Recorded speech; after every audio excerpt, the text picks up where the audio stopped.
Good morning, good afternoon. Good afternoon. Thank you, Jay and MSU, everyone here for having me. Can you hear me clearly?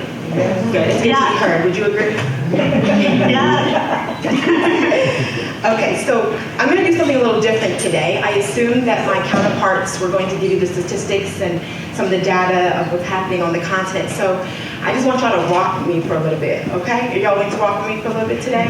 I entitled this spiel or this speech called Made in Africa. So imagine a world made in Africa. You wake up and your morning routine consists of taking a shower with black soap and then moisturizing your skin with shea butter, made in Ghana. You head over to your closet to pick out your attire for the day, and it's a pair of hand-woven cotton pants and shirt made in Mali, with matching sneakers whose rubber soles are made in Cote d'Ivoire. They say diamonds is a girl's best friend, so for my ladies in the audience, you select your favorite diamond earrings made in Botswana but plated in gold, made in Tanzania. Then you make your way over to the kitchen, you decide to pour yourself a glass of coffee, the coffee beans made in Ethiopia, and the slice of wheat bread made in Rwanda. You quickly grab your leather bag made in Nigeria and you jump in your car because you have places to go, and the gas that's fueling your car is made of petroleum made in Algeria. Imagine a world made in Africa.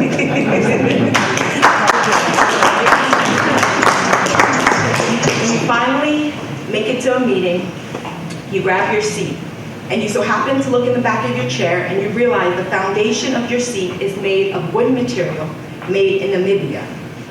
Soon enough, the meeting begins, and you find yourself in a room like this among speakers and experts called to engage on the topic of why Africa? But why not Africa?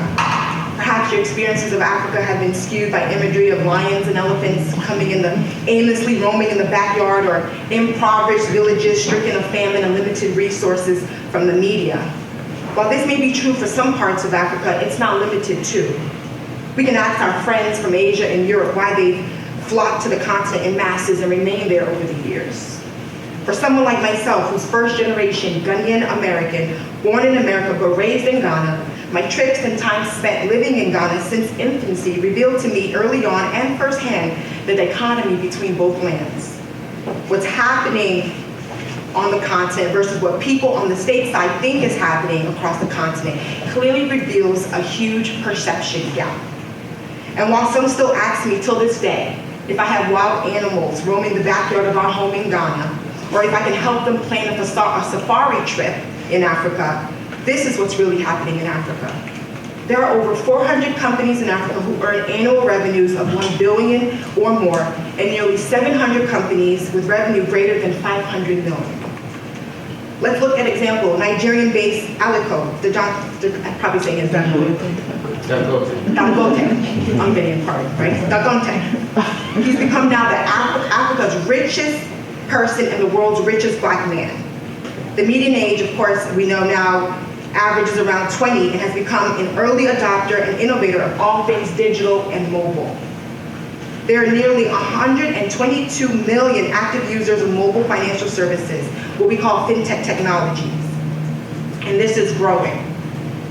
Africa's current population, around 1.2 billion, is projected to double over the next 30 years, making Africa an exception in a world of slowing population, for example, compared to the promotion of the one-child policy in Asia. Another example is South Africa-based MTN and their ability to connect 200 million subscribers across 22 nations in Africa or the Middle East. Now, those are some of the larger companies that I've shared. Let's talk about the SMEs, the small to medium-sized enterprises, who play a critical role in accelerating economic development across African nations. The World Bank estimates that SMEs are responsible for more than 70% of GDP in many African nations and countries. Now, some may say this is a highlight reel of Africa, but it's also not to pretend that Africa is an easy place to do business given its geographic complexity, infrastructure gaps, and relative economic and political vitality. You may even be sitting here asking yourself, what qualifies you, W.E. de Cruz, to speak to me today on this topic? What credentials do you carry to proclaim yourself as the digital diplomat? The truth is, nothing. I've done in my professional experiences, building e-commerce or fintech applications to raise donations online for organizations or to raise sales for consumer-based businesses, particularly in African-based SMEs, in effort to increase their export sales qualifies me. No dual master's degree in diplomacy and international relations or public administration qualifies me. No trip to Africa qualifies me. Heck, not even being born Ghanaian qualifies me. Because there is no qualification needed. What's needed is a personal deep conviction. When is the last time you bought Made in Africa? Because until you experience this reality for yourself, it's truly nothing but an imagination. Now, you may agree or not agree, but for me, this conviction is simple. What started in Africa will surely end in Africa. Why buy made in China, made in Bangladesh, or made in India when we're made in Africa? Signed, the Digital Diplomat. Thank you.